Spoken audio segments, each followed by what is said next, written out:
નમસ્કાર મિત્રો, આજે આપણે વાત કરી રહ્યા છીએ ઉત્તર ગુજરાતની એક એવી ઐતિહાસિક રિયાસત જેનો ઇતિહાસ લગભગ 7 થી 8 સદી જૂનો છે। એક એવી રિયાસત જેણે રાજપૂત શૌર્ય, સંસ્કૃતિ અને ગૌરવની અનોખી પરંપરાને જીવંત રાખી છે। આ છે વાવ સ્ટેટની ગાથા। ઉત્તર ગુજરાતના બનાસકાંઠા જિલ્લામાં આવેલું વાવ ગામ એક સમયે સ્વતંત્ર દેશી રિયાસતનું મુખ્ય મથક હતું। વાવ સ્ટેટના શાસકો ચૌહાણ રાજપૂત વંશના હતા, જેઓ પોતાની વંશ પરંપરા મહાન યોદ્ધા પૃથ્વીરાજ ચૌહાણ સાથે જોડતા હતા। ઇતિહાસકારોના જણાવ્યા અનુસાર ચૌહાણ વંશના પૂર્વજો રાજસ્થાનના નાડોલ પ્રદેશમાંથી ઉત્તર ગુજરાતમાં આવ્યા હતા। શરૂઆતમાં તેમનું મુખ્ય કેન્દ્ર થરાદ હતું, પરંતુ સમય જતાં અનેક યુદ્ધો અને રાજકીય પરિવર્તનોના કારણે વાવ તેમનું મુખ્ય મથક બન્યું।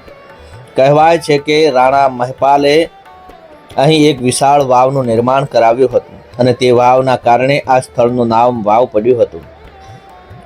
સમય આગળ વધતો ગયો અને 13મી સદી દરમિયાન આ પ્રદેશમાં અનેક યુદ્ધો થયા। વાવના શાસક રાણા પુંજા વિદેશ આક્રમણો સામે લડતા લડતા વીરગતિ પામ્યા।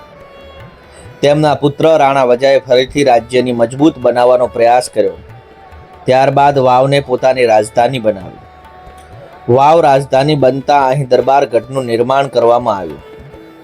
આ દરબારગઢ માત્ર રાજમહેલ જ નહોતું, પરંતુ સમગ્ર રિયાસતનું વહીવટી અને રાજકીય કેન્દ્ર હતું।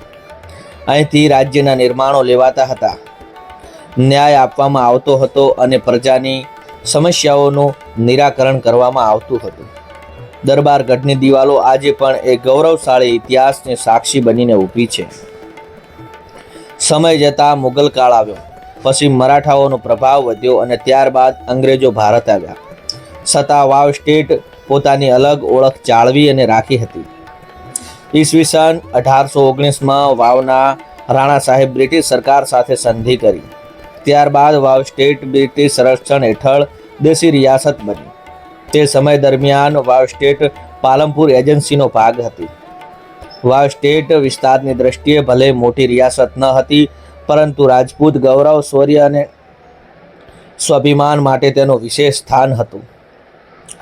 રાજ્યમાં કૃષિ મુખ્ય વ્યવસાય હતો, પશુપાલન અને સ્થાનિક વેપાર પ્રજાના જીવનનો મહત્વનો ભાગ હતો। રાણા સાહેબો પ્રજાના કલ્યાણ માટે વિવિધ કાર્યો કરતા હતા અને રાજ્યની શાંતિ તથા સુરક્ષાનું ધ્યાન રાખતા હતા। ભારતની આઝાદી પછી દેશી રિયાસતોના વિલીનીકરણની પ્રક્રિયા શરૂ થઈ। ઈસવીસન 1948માં વાવ સ્ટેટનું ભારતીય સંઘમાં વિલીનીકરણ થયું અને સદીઓ જૂની આ રિયાસતનું સ્વતંત્ર રાજકીય અસ્તિત્વ સમાપ્ત થયો। પરંતુ આજે પણ વાવ દરબારગઢ, જૂના મહેલો, ઐતિહાસિક સ્મૃતિઓ અને સ્થાનિક લોકકથાઓ વાવ સ્ટેટના ગૌરવશાળી ભૂતકાળને યાદ અપાવે છે। વાવ સ્ટેટ માત્ર એક રિયાસત નહોતી, તે રાજપૂત શૌર્યની ગાથા હતી। તે ગૌરવ, પરંપરા અને સંસ્કૃતિનું પ્રતીક હતી અને ઉત્તર ગુજરાતના ઇતિહાસનું એક અમૂલ્ય પ્રકરણ હતું।